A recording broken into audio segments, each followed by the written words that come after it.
There you go, folks. My Licorice is alive with another jazz standard from the American 20th century. That is Alone Together. Number of great recordings of that tune. My favorite is Kenny Dorham, the uncrowned king, on the trumpet, and his album Quiet Kenny. Sonny Stitt did it. Chet Baker and Paul Desmond also recorded it. So did Art Blakey and the Jazz Messengers. But I think my favorite recording, because it swings, it doesn't quite draw it out so much, is Benny Golson's version. For vocalists, Judy Garland did it on her Carnegie Hall album. Anyway, most of the folks that, have approached this tune definitely play it as a ballad. My preference is I sort of like it up-tempo with a kind of a swinging feel. So there you go. Alone Together, a jam sesh fave of mine. It was written actually in 1932 by the venerable songwriting team of Howard Dietz and Arthur Schwartz, two NJBs, by that I mean nice Jewish boys. And they were very long-time collaborators. And their most famous tune was Dancing in the Dark. A little side story about Dietz and Schwartz. Howard Dietz didn't disappoint his parents. He was also head of publicity for MGM Pictures, who, legend has it, introduced Leo the Lion as the studio's living logo. And Schwartz was a lawyer. And so there you have it. More than you ever would want to know about the tune Alone Together, which I just sort of plied on my Licorice stick with the help of my iRealB app, providing chord support. So here we are, folks. Where are we now? Episode 7, and right here, bringing it to you from off the top of my head to the bottom of my soul. I am breaking it down jazz-wise, joke-wise, and otherwise, right here, as I always do, from my movie studio apartment in the Wood of the Holly. Looks like the rains have abated. We have a little slash of sunshine painting its brightness across the Hollywood Hills from out my window. So, what's going on in my life? I'm very single again. I have rejoined the ranks of the porn-addled masses. Back on all those apps, prospecting for my next major disappointment. And so right now I can say with full confidence that my private life is so private that I don't even know about it. That's why I think it's so important to, just philosophically speaking here, it's so important to maintain a balance, if you can, between the personal and the professional. And I can say that after a lot of meditation and inner work, I have finally found that equilibrium. Now, I have no personal life and no professional life. I'm in perfect balance. I'm there, yeah. I'm living life large. Anyway, no matter. Because sometimes in the course of human events, circumstance requires that we disconnect from the personal, that we uncouple from the intimate, that we disengage from the private sphere and focus our attention laser-like on that which we all face in the public square. And I believe that such a moment are we now in. Yes, folks, we are now in the midst of a national emergency of the highest order, an emergency from which there seems no end, no final chapter, because the PVP, and by that I mean Putin's vice president, yes, the billionaire brat boy, he has, in all his infinite wisdom and all his declared omnipotence, declared this emergency. So an emergency it must be. The emergency that earned his declaration is simply, we need a wall, and we need it really, really bad. And by that I mean a wall that connects from a sea that shines and sparkles and offers up beautiful waves for folks like me to surf, a wall that winds its way across the wide expanse of the southern desert to another sea that is rather muddy and rarely sparkles and never offers up surfable waves unless there's a hurricane, and then you really can't surf anyway. And by that I mean the Gulf of Mexico. Yep, that's the distance, that's the span, and the PVP has chosen this wall to be his great issue, his line in the sand or line in the mud or the muck. He's drawn it now for all of us to see. And in all probability, this declared emergency has laid the groundwork for, I think, what will most certainly be the battle cry of his 2020 re-election campaign.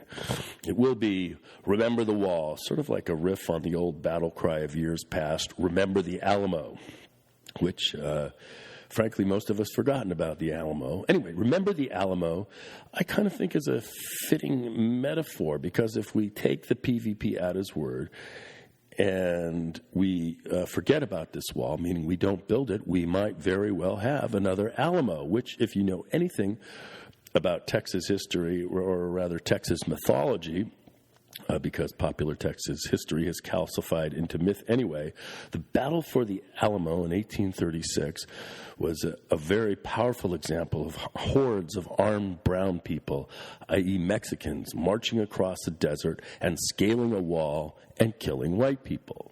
Yep. Back in the day, the Alamo was a walled fortress, which is now located in downtown San Antonio. And the Alamo became the namesake for the battle where Davy Crockett, who 125 years later was memorialized with his own Disney TV show and hit folk song, Davy Crockett, King of the Wild Frontier. Davy Crockett and his pal James Bowie, who also later became famous because someone named a big knife after him, those two and a bunch of white Texans got killed by a bigger bunch of enraged and depraved Mexican soldiers who were led by a really mean general named Santa Anna. And that's the same Santa Ana who we in California named a Southern California city after. And it's also a windy, after which we named a windy weather phenomena that ignites massive wildfires in Malibu. And for what reason he's earned that namesake, I have no idea. Anyway, long story short, long myth short, way back in 1836, a lot of really mean brown folks scaled a wall and killed a lot of really nice white folks. And a lot of really nice white folks have been really, really pissed ever since. Even though at the time of the Alamo battle, Texas was indeed part of Mexico. And Santa Anna and his band of meanie Mexicans were just defending what was, by all legal rights and covenants and treaties, their own territory. Yeah, that's right. Back in them days, this is like before the Civil War, Texas was part of Mexico. But that's another story. If you want the myth, check out the John Wayne movie version, which he directs and plays King of the Wild Frontier, that being Davy Crockett. And if you want the truth, I don't know, read a book. Maybe you'll get it there. Either way, I think it's time that we convene and take a short look at some of the great walls in history. Firstly and foremostly, there's that great wall over in China made from stone that was quarried by chisel in hand out of the hard scrabble Asian earth and then shaped and hauled overland by slaves or minimum wage workers, I'm not sure which or if there's even a difference. Anyway, these workers laid block by brutal block the stone fortress across the Asian continent, and the Great Wall zigged and zagged across mountain and valley, canyon and plain, dividing ancient China from those mini Mongols to the west. And this stone divider, constructed over decades, really not just decades, it was constructed over centuries, was over 1,000 miles long. And the proud creation of the mighty Ming dynasty, the rulers of which harbored a deep hatred for their Mongol neighbors. Now, according to Chinese legend, the Mongols were loud, they were obnoxious, and they were malodorous. They had terrible table manners, and according to ancient scripts and stone engravings, these meanie Mongols had no clue how to use chopsticks, and they ate with their hands, and they disgustingly wiped their backsides clean with their hands after bowel movements because they had yet to invent toilet paper, and there were few trees in their region to provide a leafy substitute. And to make matters worse, the Mongol horses' dung, their dung that the Mongol horses produced, had a most frightful and slippery texture, which proper Chinese stallions often slipped and stumbled over. All this was terrible and offensive in the extreme to the Chinese rulers, and they made a most powerful case for the construction of a wall to their willing subjects. And adding insult to injury, it was reported by the Ming Dynasty press agents of the time that these meanie Mongols had an insane love and an insatiable appetite for those cute Chinese massage girls. And even worse, those Mongols were batshit crazy for sweet and sour pork, which they couldn't make on their own. So with reports of caravans approaching from the wild west of Mongolia, Mongol mania gripped China. And for the reclusive Mings, this represented an emergency of a national order. So the only practical solution was to build this stone barrier thousands of miles long. And for a while, the wall seemed to work. Mongol immigration slowed to a trickle because back during the Ming Dynasty, they didn't have drones or 18-wheelers or superhighways or airplanes or titanium drill bits to burrow long tunnels underneath. But then those pesky, inventive Mongols discovered a queer invention that helped them overcome the impressive barrier. The invention they discovered and perhaps perfected was called the ladder. Basically, a ladder could be built of wood and was relatively portable. It could be assembled or disassembled as needed and could be used to easily scale any barrier the Chinese engineers could construct. So there you go.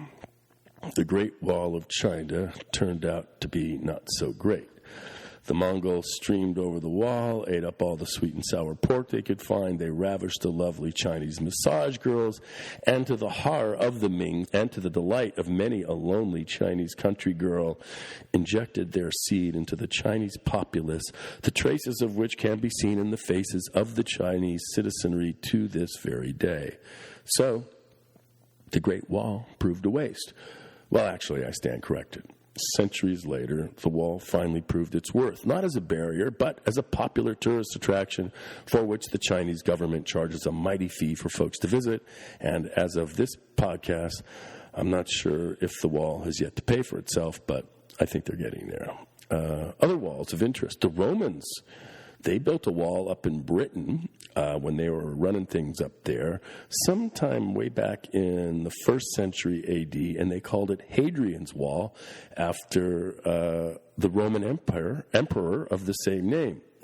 And at the time, they had to build this wall to keep out those big, bad barbarians who lived to the north. And to this day, it is a tourist site. You can walk along Hadrian's Wall from coast to coast. But I don't think the Brits make that much money off of it. Nowhere near as much as the Chinese make off of their wall. What else? Other walls. The French built a wall, and it was designed to keep out those meanie Germans. Actually, they called it a line. It was known as the Maginot Line, but truth be told, it was a wall with watchtowers and razor wire, and many a machine gun and sniper nest to keep out the wily German.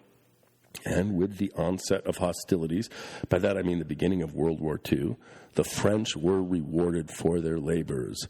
And the Maginot Wall, or line, or whatever you want to call it, worked. Yes, it did. For about 5 minutes, until the Germans brought those tanks in and blasted away, or they just went around it, or they flew over it and parachuted in. And before you could say, remember the Alamo, the French surrendered, and the Germans were drinking and carousing and having a grand old time in Gay Paris. And today, what's left of the Maginot Line is also a tourist destination, though nowhere near as popular as the wall in China. Frankly, most folks who go to France prefer to drink wine and eat cheese and go to museums, see art, and those kind of things. Let's see, any other walls? Oh, yeah.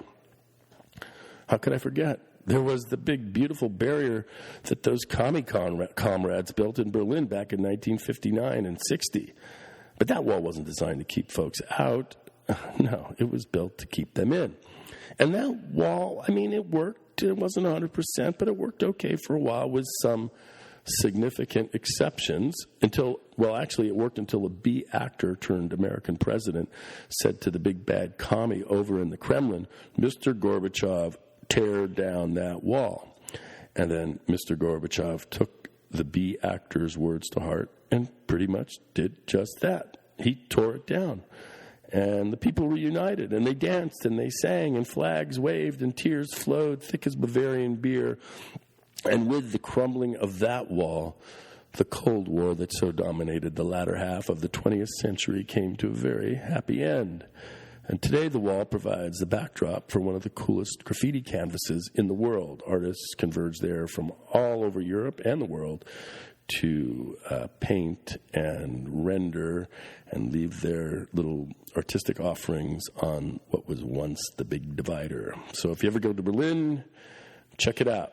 So there you go. That's the short history of Great Walls. And it turns out, well, they aren't so great. And that, of course, won't deter the PvP from his grand vision. I mean, logic and history never do. He wants his big, beautiful wall, preferably with his name and fleshy mug stamped on every brick of it, so that maybe thousands of years ago from now, future tourists will admire the crumbled fortifications as another symbol of futility for our soon-to-be bygone age. My feeling, though, is that if the PvP ever builds that wall, what I want to know is how the hell am I going to get out? I mean, if he builds that wall, seriously, what will happen to my favorite taco stands? Who will pick our food, babysit our kids, tend our gardens, bust our plates, mow our lawns, provide the labor that without which our society would stop in a New York fucking minute? But that's another question. That's my problem, not the BBBs, the billionaire brat boys. For the billionaire brat boy is motivated by a feral, predatory-like instinct that feeds on one theme and one theme alone: self-preservation. He needs his wall, or at the very least, he needs his battle cry. For sure it is an emergency, but nowhere near a national one. For him, his wall is an existential emergency for him and himself alone. Why? How could that be? Well, I'll tell you. He doesn't want to face Ann Coulter. And who the hell would? I mean, she scares me just looking at her. Or that dude with all the hair and that smug smile, Sean Hannity. And also that other dude is named after the smelly cheese with the first name Rush. Those are the folks that scare the holy bejesus out of the billionaire brat boy. Those are the folks that would, if the PvP were to stumble or blink or even for a second waver from his grand mission, why, they would gladly devour him and leave what's left of his mealy carcass to a pack of redneck Republican hyenas. And if those redneck Republican hyenas ever turn on the billionaire brat boy, all that will be left of him will be squat piles of red dung scattered across the White House lawn. And wily predator that he is, the PvP knows it. So cut the dude some slack. He needs that wall, even if nobody else does. All right, folks, that's my little rant, a shorter one, I think. Episode 7 of Season 2. A couple reminders, if you didn't catch up to my Hamlet, it's sitting there in 5 acts, waiting for you to take that journey into crime, corruption, and cover-up. If you dug this little spiel by me, you're welcome to rate me, rank me, write a review, share it, spread the news. I am now available. I'm on all the sites where you can get podcasts. I'm available to be ignored from Van Nuys to Vladivostok, which is a very powerful feeling. So once again, I wanted to extend my thanks for your time and your eardrums. And until next week, adios, goodbye, and adieu.